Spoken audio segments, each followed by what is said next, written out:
जय माँ लक्ष्मी बंधुगण आपण मान समस्त को यही नुआ भिडियो स्वागत जनाऊँगी। बंधुगण भिडियो को फास्ट टू लास्ट पर्यंत निश्चित भाव में देखिए। प्रत्येक रविवार दिन करंतु यही कार्य दूर हब दरिद्रता जीवन में आसब धन सुख समृद्धि एवं समस्त मनस्कामना होइजिव पूर्ण। बंधुगण रविवार दिन सूर्यदेव को समर्पित होता है। रविवार दिन सूर्यंक उपासना कले विशेष फल मिलता है बोली कहा जाए। सेथिपाई विशेष उपाय रे सूर्यदेव पूजा करा जाइथाय। सप्ताहर अन्य दिन मानकरे सूर्यदेव को जल अर्पण न करि परिले रविवार दिन निश्चय करिबा उचित। यह करिबा द्वारा आपण मानकर शुभ फल प्राप्त होता है। यार अनेक गुणफल प्राप्त मध्य होता है। रविवार दिन किछि विशेष उपाय कले सबु समस्या दूर हेबा सह जीवन रे सुख समृद्धि आसी थाए बोली विश्वास रही। रविवार दिन केउ केउ उपाय कले जीवन सुखमय हेब यह विषय रे आपण माने यही वीडियो माध्यम रे जानिबे। बंधुगण एबे सुनंतु, जदि रविवार दिन आपण को कौनसी जरूरी काम रे जिबार अछि ताहले जिबा पूर्वरु गाई को रुटी निश्चय खुआंतु। यह द्वारा सफलता अवश्य मिलता है। रविवार दिन तंभा पात्र किंबा ढाल रे पानी नहीं सेथिरे टिके सिंदूर मिसाई बरगछ मूल अर्पण करंतु। यह सह हलदी रे बरगछरे स्वस्तिकर चिन्ह करंतु, अंकन करंतु।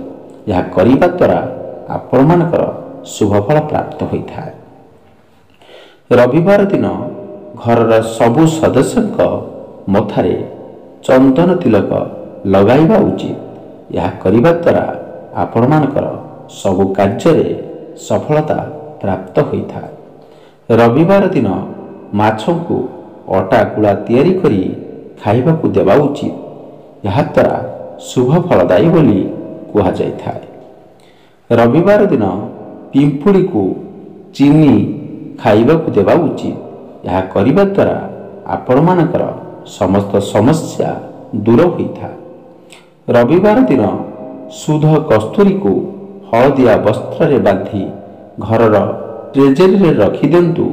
जीवन रे सर्वदा सुख समृद्धि रहिबो। रविवार दिन टंका पैसा संबंधी कौनसी कार्य करिबा उचित नुहे।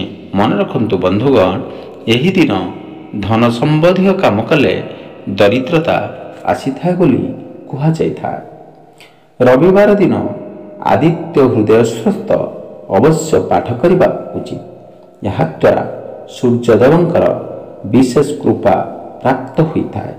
बंधुगण मन रखु यह कले आपण मानकर निश्चित भाव में मंगल हेब। कहा जाए जे कुंडली रे सूर्यदेव दुर्बल किंबा नीचरे थिले किंबा अशुभ घरे विराजमान थिले सूर्यदेवंक आराधना अत्यंत जरूरी होता है। एमाने सूर्यदेव को निश्चिंत आराधना करिबा उचित। एमाने रविवार दिन विशेष उपाय रे सूर्यदेव को आराधना कले शुभ फलदायी प्रमाणित होता है। बंधुगण केवल व्यक्तिगत कारण पाई नुहे बरं परिवार सदस्यों मध्य स्नेह प्रेम बजाय रखा एवं मान सम्मान प्राप्ति पाई सूर्यदेवंकर उपासना करिबा उचित होता है। यह करिबा द्वारा आपण मानकर शुभफल प्राप्त होता है। बंधुगण एबे आसंतु जानिबा केउं काम करिबा द्वारा आपण मानकर सब कार्य सफल होता है। गुरुवार दिन गोटी हलदिया कपड़ा रे चाउल नड़िया गुआ पैसा एवं हलदी को बांधी प्रत्येक दिन पूजा कले धन प्राप्ति होता है। जदि प्रत्येक दिन घर बाहर किछि ना किछि दिन करिबा द्वारा लक्ष्मी कृपा मिलता है, धन वृद्धि मध्य होता है। शनिवार दिन घर दुआर मुहरे सोरिष तेल रे दीप जलाइले एवं दीप लिभिला परे ବଳିଥିବା ତେଲକୁ ଅଶ୍ୱସ୍ଥ ଗଛ ମୂଳରେ ଢାଳିଲେ ଧନ ବୃଦ୍ଧି ହୋଇଥାଏ। ରବିବାର ଦିନ କୁଶମୂଳ ଆଣି ତା ଉପରେ ଗଙ୍ଗାଜଳ ଛିଞ୍ଚି ପୂଜା କରି ତାକୁ ନାଲି କପଡ଼ାରେ ଗୁଡ଼ାଇ ପଇସା ରଖିଥିବା ସ୍ଥାନରେ ରଖିଲେ ଧନ ପ୍ରାପ୍ତ ହୋଇଥାଏ। ଯଦି ଅମୃତ ବେଳାରେ ପଶ୍ଚିମକୁ ମୁହଁ କରି ଖୋଲା ଜାଗାରେ ହାତ ଆକାଶକୁ ଉଠାଇ ଲକ୍ଷ୍ମୀଙ୍କୁ ସ୍ମରଣ କଲେ ଏବଂ ହାତକୁ ମୁହଁରେ ଲଗାଇଲେ କିଛି ଦିନ ମଧ୍ୟରେ ଧନ ପ୍ରାପ୍ତି ହୋଇଥାଏ। 11ଟି ଗୁଆକୁ ହଳଦିଆ କପଡ଼ାରେ ବାନ୍ଧି ରୋଷେଇ ଘରର ପୂର୍ବ କୋଣରେ ରଖିଲେ ଘରେ କେବେ ଅନ୍ନ ଏବଂ ଧନର ଅଭାବ ହୁଏ ନାହିଁ। କୌଣସି ଶୁଭ ଦିନରେ ଅଭାବଗ୍ରସ୍ତ ଲୋକଙ୍କୁ ଅଟା ଚାଉଳ କିମ୍ବା ଧଳା ବସ୍ତ୍ର ଦାନ କରିବା ଦ୍ୱାରା ଘରେ ଲକ୍ଷ୍ମୀଙ୍କର ଆଗମନ ହୋଇଥାଏ। ଘରେ ଲକ୍ଷ୍ମୀଙ୍କୁ ପୂଜା କରିବା ପରେ ଦକ୍ଷିଣାବର୍ତ୍ତୀ ଶଙ୍ଖରେ ଚାଉଳ ଏବଂ ଗୋଲାପ ପାଖୁଡ଼ା ରଖିବା ଦ୍ୱାରା ଧନପ୍ରାପ୍ତି ଯୋଗ ସୃଷ୍ଟି ହୋଇଥାଏ। ଯେକୌଣସି ଶୁଭ ଦିନରେ ବାଦୁଡ଼ି ରହୁଥିବା ଗଛକୁ ଡାଳ ଖଣ୍ଡେ ଆଣି ଘରେ ଲୁଚାଇ କରି ରଖିଲେ ଧନ ବୃଦ୍ଧି ହୋଇଥାଏ। କୌଣସି ନିର୍ଦ୍ଧନ ବ୍ୟକ୍ତି ରୋଗୀ କିମ୍ବା ଅଭାବଗ୍ରସ୍ତ ଲୋକଙ୍କୁ ଅର୍ଥ ଦାନ କରିବା ଦ୍ୱାରା ସବୁବେଳେ ଲକ୍ଷ୍ମୀଙ୍କ କୃପା ମିଳିଥାଏ। କୌଣସି କନ୍ୟାର ବିବାହ କିମ୍ବା ବିଦ୍ୟା ଅଧ୍ୟୟନରେ ଆର୍ଥିକ ସାହାଯ୍ୟ କରିବା ଦ୍ୱାରା ଲକ୍ଷ୍ମୀଙ୍କର କୃପା ଲାଭ ହୋଇଥାଏ। ଶୁକ୍ରବାର ଦିନ ଲକ୍ଷ୍ମୀଙ୍କୁ ପୂଜା କରି ତାଙ୍କୁ ଲବଙ୍ଗ ଅର୍ପଣ କରିବା ଦ୍ୱାରା ବାଣିଜ୍ୟ ବ୍ୟବସାୟରେ ବୃଦ୍ଧି ହୋଇଥାଏ। ଶୁକ୍ରବାର କିମ୍ବା ଧନତେରସ ଦିନ ମୟୂର ଯେଉଁଠାରେ ନୃତ୍ୟ କରିଥାଏ ସେଠାରୁ ମାଟି ଆଣି ତାକୁ ଲକ୍ଷ୍ମୀଙ୍କ ପାଖରେ ପୂଜା କରି ଲାଲ କପଡ଼ାରେ ବାନ୍ଧି ଘରେ ରଖିଲେ ଧନ ବୃଦ୍ଧି ହୋଇଥାଏ। ଗୁରୁବାର କିମ୍ବା ଶୁକ୍ରବାର ଦିନ କୌଣସି ମନ୍ଦିରର ପରିସରରେ କଦଳୀ ଗଛ ଲଗାଇଲେ ଭାଗ୍ୟର ଉଦୟ ହୋଇଥାଏ ଏବଂ ଲକ୍ଷ୍ମୀ କୃପା ମିଳିଥାଏ। ଯେଉଁ ଘରେ ପ୍ରତ୍ୟେକ ଦିନ ଗାଈକୁ ରୁଟି ଖାଇବାକୁ ଦିଆଯାଏ ସେଠାରେ ଲକ୍ଷ୍ମୀଙ୍କର କୃପା ସବୁବେଳେ ରହିଥାଏ। ଯେଉଁ ଘରେ ସ୍ତ୍ରୀ ଲୋକମାନଙ୍କର ଅପମାନ ହୁଏ ଏବଂ ଘରର ଲକ୍ଷ୍ମୀକୁ ଖରାପ କଥା କୁହାଯାଏ ସେଠାରେ ଲକ୍ଷ୍ମୀ ବାସ କରନ୍ତି ନାହିଁ। ଯେଉଁ ଘରର ଲୋକମାନେ ଅନ୍ୟାୟ ଉପାୟରେ ପଇସା ରୋଜଗାର କରିଥାନ୍ତି କିମ୍ବା ଅନ୍ୟକୁ ଧୋକା ଦେଇଥାନ୍ତି ସେହି ଘରେ ଲକ୍ଷ୍ମୀ ପ୍ରବେଶ କରନ୍ତି ନାହିଁ।